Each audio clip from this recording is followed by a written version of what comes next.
जय हिंद दोस्तों, आप सभी का स्वागत है। आज एनटीपीसी 12th लेवल के लिए हम मोस्ट इंपोर्टेंट क्वेश्चन देखने जा रहे हैं। आपकी तैयारी के लिए मात्र आपके पास 15 से 16 दिन बचे हुए हैं एग्जाम के। 7 मई से एग्जाम स्टार्ट होने जा रहा है। आज मॉडल पेपर नंबर 9 है, जिसमें मोस्ट इंपोर्टेंट क्वेश्चन आज हम देखेंगे फर्स्ट शिफ्ट के लिए। दोस्तों, जो 7 मई को पेपर है ना फर्स्ट शिफ्ट का, तो कुछ इसी प्रकार से पेपर आने वाला है। पहला क्वेश्चन आपकी स्क्रीन पर आ चुका, बिना देरी करें। मुगल सेना में शामिल होने वाले लोग निम्न में से किस नाम से जाने जाते थे? यहाँ पे दोस्तों सेना है, ठीक है। कमेंट करके बताएंगे, ऐसा ही पेपर आएगा। इसका सही आंसर हो जाएगा मनसबदार, ऑप्शन नंबर डी। अगला क्वेश्चन, भारत में मनसबदारी प्रणाली की शुरुआत किसने की थी? ये ना जाने रेलवे ने कितनी बार क्वेश्चन पूछा और आपके एग्जाम में भी पूछेगा। ये किसी न किसी शिफ्ट में जरूर आएगा क्वेश्चन, इसीलिए अभी यहां पर क्लियर कर लो। मनसबदारी प्रथा दोस्तों शुरुआत कही थी अकबर ने। दोस्तों क्या कही थी? अकबर ने। सैन्य विभाग था ये अकबर का, ठीक है। अगला क्वेश्चन देखेंगे, मनसब शब्द का अर्थ क्या है? दोस्तों ये जो मनसब शब्द है, इसका अर्थ आपसे पूछ लिया है। वेतन, सैनिक, जागीर, पद या श्रेणी। बताइए आप लोग कमेंट बॉक्स में। सभी स्टूडेंट बताएंगे, इसका सही आंसर हो जाएगा पद या श्रेणी, ऑप्शन नंबर डी। अगला प्रश्न, रामपा विद्रोह जो कि 1922 से लेकर 1924 तक हुआ था, इसका नेतृत्व किसने किया था? बड़ा ही इंपॉर्टेंट क्वेश्चन है, सभी स्टूडेंट को बताना है। बिरसा मुंडा ये बिल्कुल भी नहीं है, सिद्धू मुर्मू भी नहीं है, रानी ये वाला भी नहीं है, तो यहाँ पे आंसर होगा अल्लारू सीताराम राजू। अगला प्रश्न देखेंगे, झारखंड के भूमिज विद्रोह जो कि 1832 से लेकर 1833 में हुआ था, इसके नेता कौन थे? क्वेश्चन ने ये आपसे पूछा है, इंपॉर्टेंट क्वेश्चन है। सिंधु थे क्या? बिल्कुल भी नहीं। बिरसा मुंडा भी नहीं थे, तीरथ सिंह भी नहीं थे, तो आंसर आएगा गंगा नारायण सिंह। दोस्तों ये आदिवासी विद्रोह वाला टॉपिक अच्छे से पढ़ लो, एग्जाम में आएगा 100% क्वेश्चन। उस्ताद अमजद अली खान का संबंध किस वाद्य यंत्र से है? संतूर। क्या ये संतूर वादक है? बताइए। नहीं, ये सरोद वादक है, संतूर वादक तो नहीं है। तो बिल्कुल बी ऑप्शन आपको टिक कर लेना है। अगला क्वेश्चन देखेंगे, चक्री नृत्य निम्न में से किस लोक परंपरा है? मतलब किस राज्य की लोक परंपरा है मेरे भाई, ठीक है। तो ये क्वेश्चन ने आपसे पूछा है। तो पंजाब की नहीं है, बिल्कुल भी नहीं है। असम की भी नहीं है, हरियाणा की भी नहीं है, तो जवाब आ जाएगा राजस्थान, ठीक है। तो ध्यान रखना, एग्जाम के लिए इंपॉर्टेंट क्वेश्चन है ये वाला। अगला क्वेश्चन, क्वेश्चन नंबर 8 बताइए, 2025 के ऑस्कर में निम्न में से किस फिल्म में सर्वश्रेष्ठ चित्र का पुरस्कार जीता है मेरे भाई? इंपॉर्टेंट क्वेश्चन है भाई। 12th फेल नहीं है भाई, एनोरा फिल्म हो जाएगी। इसका आंसर ऑप्शन नंबर ए में ही बैठा हुआ है। अगला क्वेश्चन, किस वर्ष तमिल भाषा को भारत सरकार द्वारा राष्ट्रभाषा का दर्जा दिया गया? इंपॉर्टेंट क्वेश्चन है। सारे सेलेक्टेड क्वेश्चन मैंने सेलेक्ट किए दोस्तों, आपकी किसी न किसी शिफ्टों में ये क्वेश्चन जरूर देखने को मिलेंगे इस क्लास से, ठीक है। तो यहाँ पे 2004 आपको टिक कर लेना है। अगला प्रश्न, मैटूर बांध निम्न में से किस नदी पर बना हुआ है? बताइए दोस्तों, ये जो मैटूर बांध है, ये आपसे पूछा है किस नदी पर है।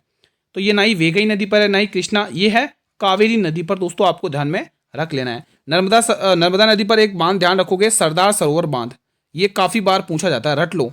सरदार सरोवर बांध आपके एग्जाम में किसी न किसी शिफ्ट में पूछा जा सकता है, सरदार सरोवर बांध, ठीक है। जो भी क्वेश्चन मैं हाईलाइट करवाते चल रहा हूँ, बताते चाह रहा हूँ, उनको ध्यान से सुनते रहना मेरे भाई।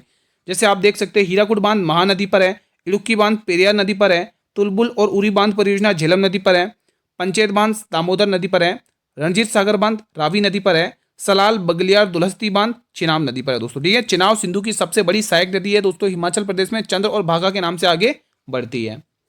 चिनाब का प्राचीन नाम क्या है दोस्तों? अस्कनी, रावी परुष्णी, झेलम का वितस्ता, सरस्वती का शतुद्री, ठीक है। तो ये चीजें ध्यान रखनी है। 2025 में अंतर्राष्ट्रीय योग दिवस का विषय क्या था मेरे भाई? आप सभी के लिए एक कमेंट क्वेश्चन जरूर बताइए आप लोग मुझे, ये जो योग दिवस है ये कब मनाया जाता है? ये आप लोगों का होमवर्क क्वेश्चन है, प्लीज मुझे कमेंट बॉक्स में बताइए। फिलहाल हम इसका आंसर टिक करेंगे। इसमें आपसे पूछा है कि विषय क्या था, यानी कि थीम आपसे पूछी है, तो थीम इसकी हो जाएगी एक पृथ्वी एक स्वास्थ्य के लिए योग, ठीक है। अगला क्वेश्चन देखेंगे, अंतिम मौर्य राजा कौन था जिसकी हत्या उसके प्रधान सेनापति ने की थी, जिसके परिणाम स्वरूप शुंग वंश की स्थापना हो गई थी? भाई शुंग वंश की बात करिए तो मुझे इसके संस्थापक का नाम बताइए, क्योंकि आपको ये मैं डेली पढ़ाता हूँ, डेली पढ़ा चुका हूँ। शुंग वंश के संस्थापक कौन है बताइए दोस्तों? बृहदत्त बिल्कुल सही आंसर होगा क्या? बताइए। बृहदत्त बिल्कुल सही आंसर होगा, ऑप्शन ए में ही, ठीक है। तो ये 3 ऑप्शन तो कैंसिल हो जाएंगे। अगला क्वेश्चन देखेंगे आप लोग, ये वाला बताइए। क्वेश्चन कह रहा है, भारत सरकार अधिनियम 1935 किस पर आधारित था? बड़ा ही इंपॉर्टेंट सा क्वेश्चन लग रहा है। भारत की स्वतंत्रता की दिवस की स्वीकृति नहीं भाई, ये तो गलत हो जाएगा। बी वाला ऑप्शन पढ़ो, संघ और संसदीय प्रणाली का सिद्धांत। हाँ दोस्तों ये बिल्कुल सही आंसर है, ठीक है। तो ऑप्शन नंबर बी। अगला क्वेश्चन, किसी परमाणु के नाभिक में मौजूद प्रोटॉन और न्यूट्रॉन की कुल संख्या को डैश के रूप में भी माना जाता है दोस्तों, जाना जाता है? बताइए, इंपॉर्टेंट क्वेश्चन है। गौस संख्या बिल्कुल नहीं, परमाणु क्रमांक ये भी नहीं, तो आंसर आएगा द्रव्यमान संख्या। सी वाला टिक कर लेना है। वारली लोक चित्रकला किस राज्य की चित्रकला है? इंपॉर्टेंट क्वेश्चन है भाई। चलिए बताइए, ये आपने टिक कर लिया ना? बिल्कुल टिक कर लिया। इसका आंसर और बता दो। तो मेरे भाई ये आपको महाराष्ट्र की देखने को मिलेगी दोस्तों। कहाँ की? महाराष्ट्र की फेमस है। अगला क्वेश्चन, इनमें से कौन सा किसी अर्थव्यवस्था के लिए तृतीयक क्षेत्र का घटक है? शानदार क्वेश्चन है। बिजली हो जाएगा क्या? बिजली तो नहीं होगा, ना ही जल की आपूर्ति, होटल और रेस्टोरेंट ये भी नहीं होगा भाई। इसमें चारों में से आपको डी वाला ऑप्शन टिक करना है, खनन और उत्खनन। अगला क्वेश्चन, तीन संख्याएं दे रखी, 2, 14 और 3 के अनुपात में। आपसे कहा है कि उनका एलसीएम इतना है, तो आपको एचसीएफ निकालने के लिए कहा है महत्तम समापवर्तक। ठीक है, तो मान लो ये दो संख्या दे रखी है 2, 14, एक मिनट इसको सही से लिख लेते हैं यहाँ पर, हाँ 2, 14 और 3, ये आपको संख्या दे रखी। तो आप सबसे पहले इसका एचसीएफ निकाल लोगे। तो इसमें कॉमन नंबर क्या आ रहा है? इसमें कॉमन 1 आ रहा है, और आपको एलसीएम निकालना है, इसका एलसीएम निकालना है। ठीक है, तो इनका आपको क्या निकालना है? एलसीएम निकालना है। देखो 2 और 14 का एलसीएम कितना हो जाएगा? 14 ही रहेगा, और 14 और 3 का एलसीएम 42, तो 14 थी, अब 42 क्या हो जाएगा? इनका एलसीएम हो जाएगा। लेकिन क्वेश्चन कह रहा है 4116 दे रखा है, तो आपको ये पता चल चुका है ये जो मान है ये 42 का मान है। किसका? 42 का मान है। आपसे क्या पूछा? एचसीएफ, यानी 1 का मान आपसे पूछा है। ठीक है, यही आपसे क्वेश्चन ने पूछा है। तो 14 की टेबल से काट लो, भले ही 14 की टेबल से काट लो, भले ही 7 की टेबल से काट लो। 7 की टेबल से काटोगे तो कितनी बार जा रहा है ये वाला? 7 की टेबल से 6 बार, तो ये गया। 7 की टेबल से देखो, 7 7 पंचे 35, 7 पंचे 35, 6 बचेगा, और 7 8 56, 56 यानी 7 8 56, ये इतनी बार गया। और एक बार और 6 की टेबल से काट लो, 6 कितनी बार? 6 9 54, 4 बचेगा, और 6 8 48, तो 98 इसमें आंसर आ रहा है। या ए वाला ऑप्शन कर लो 98। ठीक है, तो यहाँ पे ए ऑप्शन टिक कर लो। मैं आशा और उम्मीद करूंगा कि आपको चीज़ें क्लियर हो रही हैं। ठीक है दोस्तों, चीज़ें क्लियर हो रही होती ना, जब आपसे चीज़ें क्लियर हो जाएं तो प्लीज़ आप लोग थम्स अप बटन यानी लाइक वाला बटन दबा के रेस्पॉन्स तो किया करो। ठीक है, किस सुल्तान की मृत्यु अफगान में लकड़ी से बने स्वागत भवन से गिरने के लिए हुई थी? दोस्तों इंपॉर्टेंट क्वेश्चन है दोस्तों। फिरोज शाह तुगलक हो जाएगा क्या इसका आंसर? बताइए, क्या फिरोज शाह तुगलक होगा? बिल्कुल फिरोज शाह तुगलक तो नहीं है, नहीं अलाउद्दीन खिलजी होगा। आंसर होगा ग्यासुद्दीन तुगलक। ठीक है, मोहम्मद बिन तुगलक के बारे में तो आपको पता ही है ना दोस्तों, हरिहर राय और बुक्का राय को बंदी बनाया था इसी ने। ठीक है, जिसने, और इसी के शासनकाल में दोस्तों इब्न बतूता आया था मोरक्को से दोस्तों, और इसी ने दोस्तों दीवान ए कोही, ये जरूर लिख लो, ये बहुत पूछा जाता है। दीवान ए कोही विभाग बनाया था दोस्तों, दीवान ए कोही, ये एक कृषि विभाग था। अगर लिखना चाहो तो लिख लो, अगर आप अच्छे से तैयारी कर रहे हो तो लिख लो दोस्तों, नोट बना के चला करो। दीवान ए कोही दोस्तों ये एक कृषि विभाग था। सीधा पूछेगा कि दीवान ए कोही विभाग कैसा था, तो आपको टिक करना है कृषि विभाग। कैसा विभाग था? कृषि विभाग। ठीक है दोस्तों, तो ये कुछ इंपॉर्टेंट बातें जो ध्यान रखनी है। विजयनगर साम्राज्य और बहमनी साम्राज्य की स्थापना भी दोस्तों इसी के शासनकाल में हुई थी। भारतीय संविधान के किस अनुच्छेद के अंतर्गत राष्ट्रपति संसद के दोनों सदनों और सदनों के किसी बिल पर अपनी स्वीकृति रोक सकता है? दोस्तों बताइए। देखो अनुच्छेद 10 तो होगा नहीं, क्योंकि इसमें मनी बिल यानी कि धन विधेयक बताया गया। आर्टिकल 112 होगा नहीं दोस्तों, इसमें आर्टिकल हो जाएगा 111, यानी कि ऑप्शन नंबर सी इसके लिए बिल्कुल परफेक्ट है। अगला क्वेश्चन देखेंगे आप लोग। भारत में वस्तु एवं सेवा कर किस अधिनियम संशोधन द्वारा लागू किया गया है मेरे भाई? ये बहुत इंपॉर्टेंट क्वेश्चन है, इसीलिए मैं 4 स्टार नहीं 5 स्टार लगा लिए मेरे भाई। 103वां संशोधन है क्या? बिल्कुल भी नहीं, ये आंसर नहीं होगा। क्या आप लोगों को 102वां संशोधन दिख रहा है? ये भी नहीं होगा। तो आंसर होगा दोस्तों ऑप्शन नंबर सी 101वां संशोधन अधिनियम। अगला प्रश्न आपके स्क्रीन पर है, क्वेश्चन नंबर 21। 106वां संविधान संशोधन जो कि 2023 में हुआ था, किससे संबंधित है? ये अमेंडमेंट किससे संबंधित है? क्या ये जीएसटी से संबंधित है? बिल्कुल भी नहीं। क्या ये पंचायती राज से संबंधित है? बिल्कुल भी नहीं। आर्थिक रूप से कमजोर वर्ग के लिए? नहीं। आंसर आएगा महिलाओं के राजनीतिक आरक्षण के लिए ये अमेंडमेंट रिलेटेड है। तो डी ऑप्शन को यहां से लॉक कर लेना है। अगला क्वेश्चन, बंगाल में द्वैध शासन की नींव किसने रखी थी? बड़ा ही इंपॉर्टेंट क्वेश्चन है। बंगाल में द्वैध शासन, आपसे द्वैध शासन की बात कर रहा है, इसकी नींव किसने रखी ये बता दो। बड़ा ही इंपॉर्टेंट क्वेश्चन है।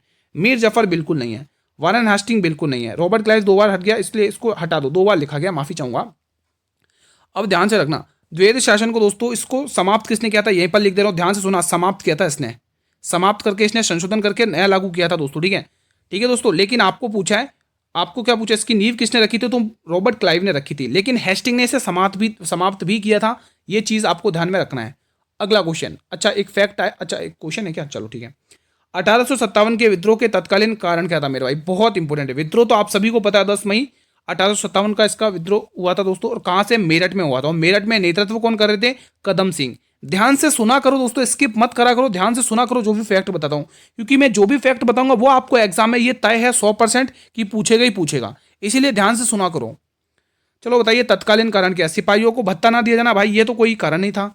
सिपाहियों को विदेश भेजा जाना, ये भी कोई कारण नहीं था। बताइए तो कारण था क्या? कारण ये था, ये वाला सी वाला ऑप्शन, सिपाहियों द्वारा चर्बी वाले कारतूस का प्रयोग। ऑप्शन नंबर सी इसको लॉक करना है, ठीक है। यहाँ पे डी वाला भी नहीं होगा। अगला प्रश्न देखेंगे। अब आपसे पूछा है 8 और 12, अच्छा आपको एक्स का मान पूछा, तो आपने ऐसे कंसेप्ट में क्या सीखा? ऐसे कंसेप्ट आपको कैसे करना है? ऐसे वाले कंसेप्ट में मैंने आपको सिखाया था कि अंदर के 2 गुणा बाहर के गुणा के बराबर होता है, यानी 8 गुणा एक्स ये किसके बराबर होगा? 12 गुणा 20 के बराबर हो जाएगा। अब आप आसानी से मान निकाल सकते हैं। 4 की टेबल से 2 बार, 4 की टेबल से 5 बार, 2 की टेबल से 6 बार और 6 पंचे 30, यानी कि ऑप्शन नंबर ए। मैं आशा और उम्मीद करूंगा कि आपको चीज़ें क्लियर हो रही होंगी। अगला क्वेश्चन देखेंगे। बहावी आंदोलन के प्रवर्तक कौन थे मेरे भाई? बताएंगे, बहुत ही इंपॉर्टेंट क्वेश्चन है। बहावी आंदोलन के प्रवर्तक कौन थे? दादू मियाँ, सैयद अहमद, मौलवी मोहम्मदुल्लाह या इनमें से कोई भी नहीं? तो जवाब आएगा सैयद अहमद, आपको टिक कर लेना, बहुत इंपॉर्टेंट क्वेश्चन है। अगला क्वेश्चन, 10 मई 1857 को सिपाही विद्रोह कहाँ से शुरू हुआ था? अभी जस्ट मैंने बताया था, अगर आपने ध्यान से सुना होगा तो ये मेरे भाई मेरठ से शुरू हुआ था, और मेरठ से इसका नेतृत्व किया था कदम सिंह ने। ध्यान रखना एग्जाम में पूछेगा आपको, ठीक है। बढ़े अगले प्रश्न की तरफ। अगला क्वेश्चन देख लो, क्वेश्चन नंबर 27।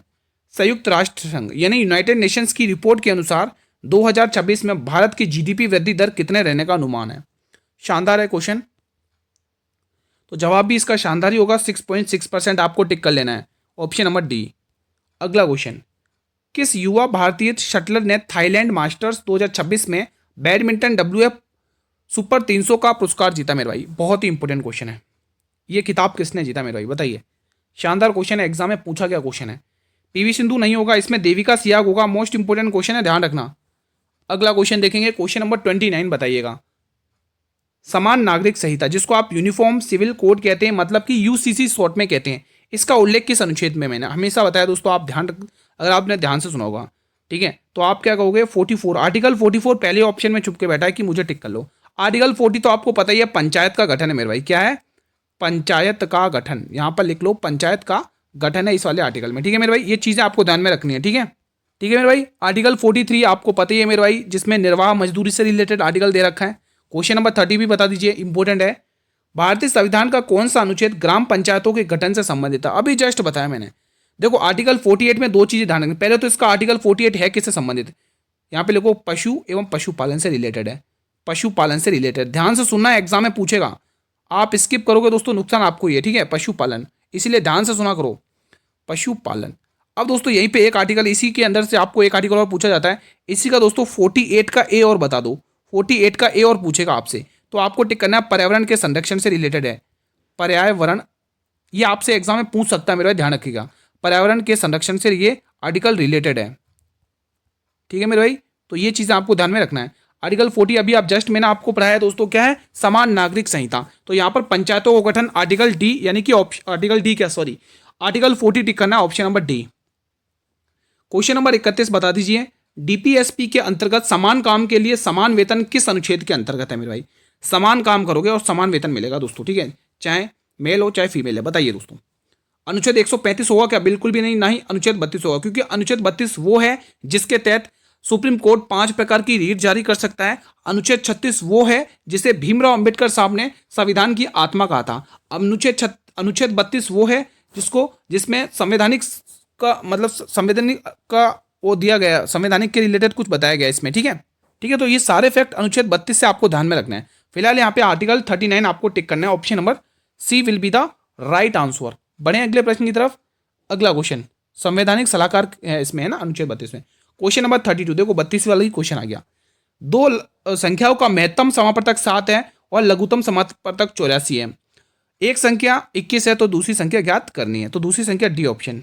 अब ओरली मुंह जवानी आंसर कर सकते हो जब आपको ये कंसेप्ट पता होगा। 2 संख्या का गुणनफल उनके लैसे और मैसे के गुणनफल के बराबर होता है, ठीक है।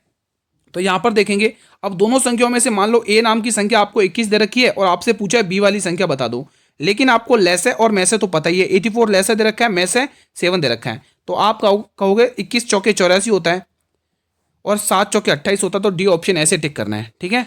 तो ये क्वेश्चन तो आप आंखों में आंख देख के उड़ा सकते हो ऐसे क्वेश्चन को, ठीक है। सिंधु घाटी सभ्यता में महान स्नानागार कहां पर पाया गया था? शानदार क्वेश्चन है भाई, बताओगे, कौन स्टूडेंट बता सकता है इसका आंसर?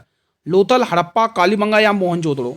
इंपॉर्टेंट प्रश्न है भाई, ये तो आप सभी को पता ही होगा, गुजरात में दोस्तों, ठीक है। हड़प्पा सभ्यता का हड़प्पा सिंधु घाटी का वो क्या कहा जाता है, बंदरगाह कहा जाता है इसको, ठीक है। तो यहाँ पे गुजरात टिक कर लेना है, ठीक है दोस्तों।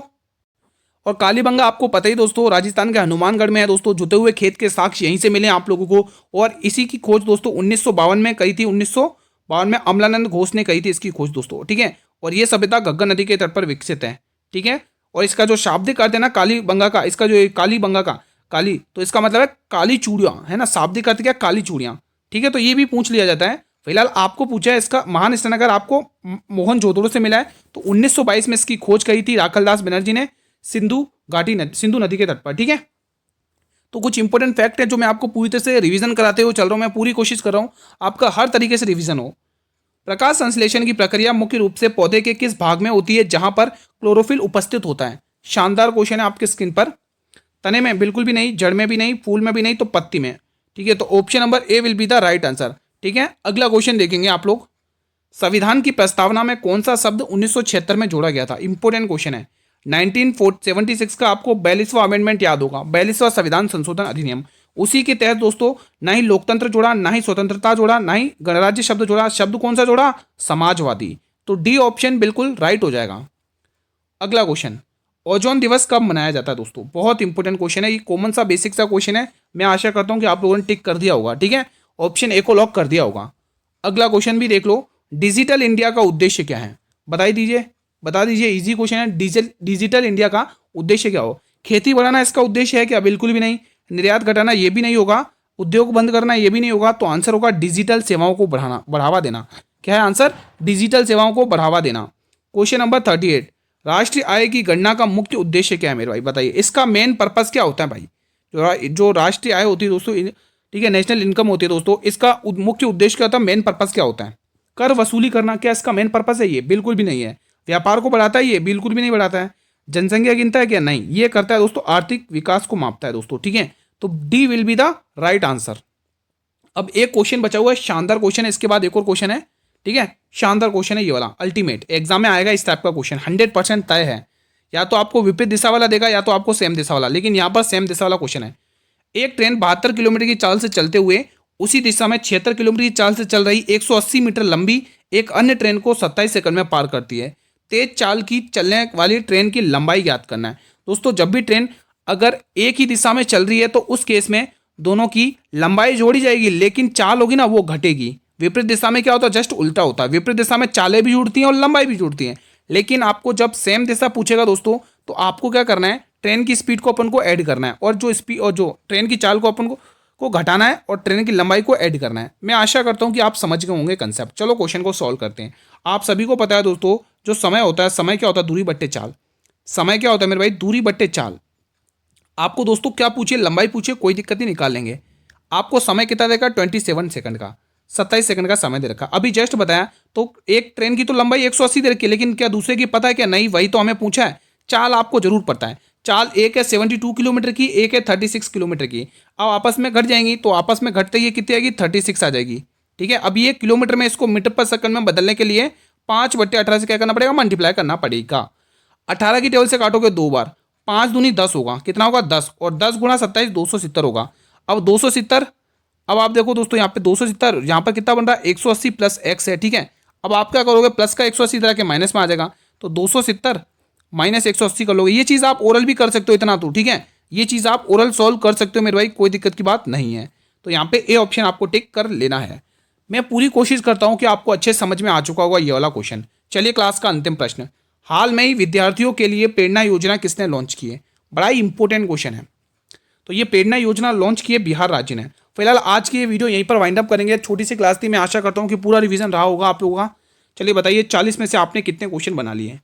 मेरे भाई सेशन पसंद आया तो सेशन को लाइक कर लेंगे। सभी स्टूडेंट से रिक्वेस्ट है, वीडियो को शेयर भी करेंगे हर एक स्टूडेंट तक, ठीक है। हर एक प्लेटफॉर्म तक आप वीडियो को शेयर कर सकते हो। डेली इसी टाइम पर क्लास आती है, डेली 7 बजे का टाइम है। इसके 1 घंटे बाद आपके दोस्तों एनटीपीसी की क्लास आती है मेरे भाई, ठीक है।